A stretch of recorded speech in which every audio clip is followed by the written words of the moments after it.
नमस्कार दोस्तों कोरोना महामारी से दुनिया अभी तक उभर भी नहीं पाई थी और एक नए वायरस ने जन्म ले लिया है मंकी पॉक्स वायरस। दोस्तों ये जो मंकी पॉक्स वायरस है अफ्रीका के लोगों के लिए बहुत ही आम है और अचानक से इसका ऐसे ही उत्पन्न हो जाना कोई तुक वाली बात नहीं है।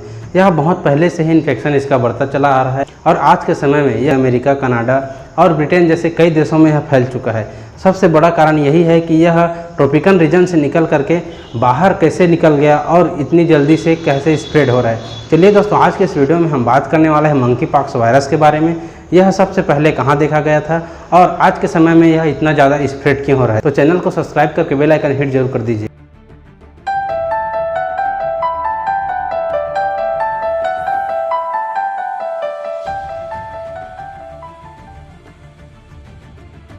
दोस्तों यह अफ्रीका के लोगों के लिए बहुत ही आम समस्या है। जैसे कि हम लोग बोल सकते हैं कि जैसे कि चेचक या फिर जो चिकन पॉक्स है हमारे लिए आम बात है, वैसे ही उन लोगों के लिए मंकी पॉक्स आम बात है। दोस्तों इसकी शुरुआत कहाँ से हुई थी? दोस्तों इसकी शुरुआत हुई थी मंकी पॉक्स वायरस बंदरों में जो इनका इन्फेक्शन है सबसे पहले 1958 में देखा गया था और ये वही बंदर थे जो ट्रॉपिकल रीजन में रहते थे और उन बंदरों के ऊपर एक्सपेरिमेंट किया जाता था।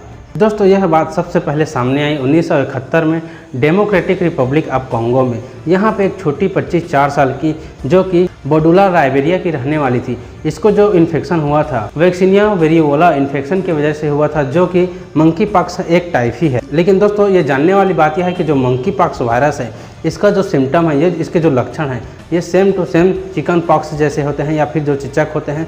दोस्तों अगर आप चेचक के बारे में नहीं जानते हैं तो यहाँ पे आई बटन पे आपको लिंक मिल जाएगा, आप वहाँ से चेचक के बारे में इस वीडियो को पूरा देख सकते हैं। दोस्तों ये जो मंकी पॉक्स वायरस है इसके जो लक्षण हैं same to same chicken pox जैसे हैं। जैसे कि चिकन पॉक्स में सिर दर्द होता है, बुखार होता है, मांसपेशियों में दर्द होता है और रेसेस निकल जाते हैं, दाने निकल जाते हैं। लेकिन मंकी पॉक्स में इसके जो दाने होते हैं बड़े बड़े होते हैं और गड्ढे के समान होते हैं और इसका जो इन्फेक्शन है ह्यूमन टू ह्यूमन ट्रांसमिशन होता है। जैसे किसी के खांसने, थूकने या फिर जो उसका लार होता है उसके जो ड्रॉपलेट्स होते हैं वो हवा में फैल जाते हैं और वो हवा जिस आदमी के संपर्क में आए उसको मंकी पॉक्स इन्फेक्शन हो जाता है। दोस्तों ये जो इन्फेक्शन है आपको नॉर्मल सी लग रहा होगा, जैसे कि चिकन पॉक्स होता है सिंपल सी, ये भी वैसी इन्फेक्शन। इसका जो इंक्यूबेशन पीरियड होता है 1 से 3 दिन में लाल रेसे और जो चकते होते हैं वो दिखना चालू हो जाते हैं और साथ ही साथ यह 7 से 15 दिन तक रहते हैं। जिस प्रकार से चिकन पॉक्स होता है या फिर जो चेचक होता है वो जो उसका इन्फेक्शन होता है वो 7 से 15 दिन तक रहता है, उसके बाद अपने आप ही ठीक हो जाता है। सेम टू सेम ये जो मंकी पॉक्स है ये भी अपने आप ही ठीक हो जाता है। चलिए दोस्तों अब आते हैं हम इसकी कहानी पर। दोस्तों इसका जो कहानी है ये बहुत ही इंटरेस्टिंग कहानी है। दोस्तों जब इस वायरस का इन्फेक्शन स्टार्ट हुआ था 1971 में डेमोक्रेटिक रिपब्लिक ऑफ कॉन्गो में, तो यह एक नॉर्मल इन्फेक्शन की तरह उभर के आया था और लोग इससे ज़्यादा कैजुअल थे और आराम से लोग अपना काम करते थे और जिसको हो भी जाता था वो आराम से ठीक भी हो जाते थे। इसका जो इन्फेक्शन स्टार्ट हुआ था 1971 में और डेमोक्रेटिक रिपब्लिक ऑफ कॉन्गो में जब इसका पहला आउटब्रेक आया था 1981 से 1987 के बीच लगभग 338 लोग इससे इन्फेक्ट हुए थे और 33 लोगों की मौत हुई थी। दोस्तों यह एक नॉर्मल बीमारी की तरह इन्फेक्शन हुआ और लोगों की मौत हो गई। उसके बाद इसका जो दूसरा आउटब्रेक हुआ 1991 से 1999 के बीच में, इसमें लगभग 511 लोग इन्फेक्ट हुए थे। दोस्तों आप जानकर चौंक जाएंगे कि इस समय ह्यूमन टू ह्यूमन ट्रांसमिशन था, 1% था, इसमें एक भी लोगों की मौत नहीं हुई थी, सभी लोग अपने आप ही ठीक हो गए थे। दोस्तों सबसे इम्पोर्टेंट चीज़ आपको जानने वाली बात यह है कि दोस्तों ये जो इन्फेक्शन है अभी इतना ज़्यादा क्रेज में क्यों है। यह तो नॉर्मल सिंपल से आउटब्रेक हो रहा था और अपना इन्फेक्शन हो रहा था और फैल जा रहा था, लेकिन इसका जो इन्फेक्शन हुआ सबसे खतरनाक वाला आउटब्रेक हम लोग बोल सकते हैं 2005 में, जब यह ट्रॉपिकल रीजन को छोड़ अमेरिका, ब्रिटेन और अन्य एशियाई देशों में यह फैलने लगा। दोस्तों इस समय इसका जो इन्फेक्शन फैला हुआ था वो 49 लोगों को फैला हुआ था और इस समय जब 2005 में ये जो एशियाई देशों में फैलने लग रहा था उस समय डेमोक्रेटिक रिपब्लिक ऑफ कॉन्गो में हर साल करीब 2000 लोगों की संख्या में हर साल रिपोर्ट किए जाते थे मंकी पॉक्स के इन्फेक्शन का।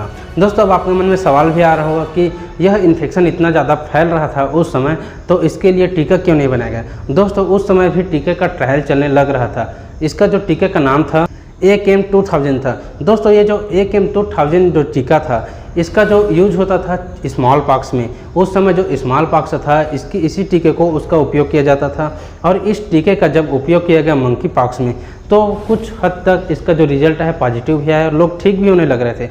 और कई देश ऐसे भी थे जहां इसका उपयोग नहीं किया गया। इसका कारण यह था कि उन देशों में चिकन पॉक्स या फिर जो स्मॉल पॉक्स था, इसका इन्फेक्शन पहले से ही खत्म हो गया था, जिसकी वजह से ये जो ACAM2000 था इसका उपयोग नहीं किया गया। दोस्तों यह जो इन्फेक्शन था यह नॉर्मल ऐसे ही चलता था, लेकिन 2017 में जब इसका चौथा आउटब्रेक हुआ तब यह पूरी दुनिया को हिला कर रख दिया कि यह जो इन्फेक्शन है जब ट्रॉपिकल रीजन में था, एशियाई देशों में फैला था, लेकिन अब यह और अन्य देशों में भी फैलने लग गया था। दोस्तों साउथ ईस्ट और साउथ नाइजीरिया में मंकी पॉक्स के लगभग 500 लोगों को सस्पेक्ट किया गया था। इसमें से 184 लोगों पॉजिटिव रिपोर्ट किए गए। उसके बाद यह जो केस था यूनाइटेड किंगडम में ट्रेवल करने वाले जो यात्री थे उन लोगों को में पाया गया और इस इन्फेक्शन में एक भी लोगों की मौत रिकॉर्ड नहीं की गई थी। दोस्तों 8 मई 2019 में नाइजीरिया में ट्रेवल करने वाले 38 वर्षीय व्यक्ति को सस्पेक्ट किया गया जिसको वायरल इन्फेक्शन था। दोस्तों इसको अस्पताल में भर्ती कराया। इसके वजह से 22 लोगों को और जब्त किया गया और इन सारे लोगों को क्वारंटाइन किया गया था। इन लोगों को 14 दिन के लिए क्वारंटाइन में रखा गया था। उसके बाद इन सभी लोगों को रिलीज कर दिया गया। दोस्तों उसके बाद 2021 में ब्रिटेन में एक परिवार के कई लोगों को सस्पेक्ट किया गया जो मंकी पॉक्स वायरस से इन्फेक्टेड थे। इन लोगों में जो मरीज थे उनमें से एक वयस्क महिला को एक्सपर्ट के देखरेख में इलाज कराया गया और बाकी 2 लोगों को क्वारंटाइन के लिए 7 दिन के लिए अपने घर पर रखने को सलाह दिया गया। उसके बाद 15 दिन बाद इन्हों को हॉस्पिटल से छुट्टी दे दिया गया। दोस्तों उसके बाद 2022 में लेटेस्ट इसका आउटब्रेक हुआ जिसमें एक व्यक्ति यूनाइटेड किंगडम ऑफ ब्रिटेन से नाइजीरिया गया, नाइजीरिया से फिर वापस आया ब्रिटेन। उसके बाद इसको सस्पेक्ट किया गया मंकी पॉक्स वायरस के इन्फेक्शन से। उसके साथ में एक और व्यक्ति था और दोनों को पॉजिटिव पाया गया और इमीडिएटली इन दोनों को क्वारंटाइन किया गया क्योंकि यह ट्रॉपिकल रीजन से इन्फेक्ट होते होते ब्रिटेन तक पहुंच गया था, जिसकी वजह से इसको तुरंत क्वारंटाइन किया गया। और दोस्तों आप इस पैराग्राफ को देख सकते हैं कि किन किन देशों में कितना इन्फेक्शन अभी फैलने लग रहा है। दोस्तों यह जो आउटब्रेक आया था ये उसी समय की जो रिपोर्ट थी और अभी की लेटेस्ट रिपोर्ट कुछ और होगी।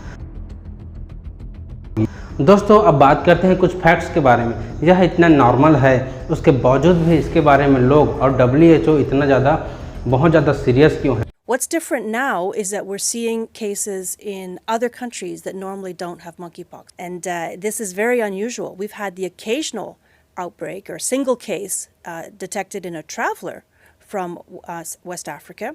But in fact, we've never seen an outbreak like this before. दोस्तों इसका सीधा सा मतलब यह है कि जब ये ट्रॉपिकल रीजन में फैल रहा था, अफ्रीका वाले एरिया में फैल रहा था तो नॉर्मल था। साउथ ईस्ट अफ्रीका में फैला, नॉर्थ ईस्ट अफ्रीका में फैला, कोई दिक्कत नहीं था। लेकिन जब यह एशियाई देशों में बाहर निकल के आया उस समय जो इसका इन्फेक्शन था बहुत तेज़ी से फैलने लग गया और अभी के समय में यह कई देशों में मंकी पॉक्स जो वायरस है यह फैलने लग रहा है। तो दोस्तों WHO के मुताबिक यह अच्छे से क्लियर नहीं किया जा पा रहा है कि यह जो इन्फेक्शन है उस एरिया से निकल करके इस एरिया में इतना ज़्यादा क्यों फैलने लग रहा है। दोस्तों आज के समय में इसका जो इतना ज़्यादा क्रेज है कारण क्या है। दोस्तों इसका सबसे बड़ा क्रेज यह हो सकता है कि सबसे पहले कोरोना फैला, वो भी एक वायरस के जरिए। उसके बाद आया है ओमिक्रॉन और बहुत सारे ऐसे वायरस छोटे मोटे आते गए हैं जिसकी वजह से लोगों के मन में बहुत ज़्यादा डर फैला हुआ है, भारत में खासकर। और लोगों में जागरूकता बहुत कम है। कोई भी बीमारी को लेकर के, कोई भी बीमारी एक जगह से दूसरी जगह फैलती है तो उसको लोग बहुत हल्के में लेते हैं। तो दोस्तों इसका जो सबसे बड़ा वजह है कि लोग इससे अनजान रहते हैं कि यह जो बीमारी है बहुत ही सेंसिटिव होता है। जो वायरस से फैलने वाला बीमारी है खासकर ये बहुत ज़्यादा सेंसिटिव होता है। तो उम्मीद है आज का यह जो वीडियो है आपको अवेयर जरूर किया होगा, आपको बहुत कुछ जानने को मिला होगा। दोस्तों ऐसी है और इंटरेस्टिंग वीडियो के लिए हमारे चैनल को लाइक और सब्सक्राइब जरूर कर दीजिएगा और दोस्तों इस वीडियो को और लोगों तक फैलाइए ताकि लोग बहुत ज़्यादा जागरूक हो सकें, इससे अवेयर रहें और इससे जो इन्फेक्शन होने का दर है ये कम रहे। दोस्तों भारत में यह नहीं आया है, आपको डरने की ज़रूरत नहीं है, कोई दिक्कत नहीं।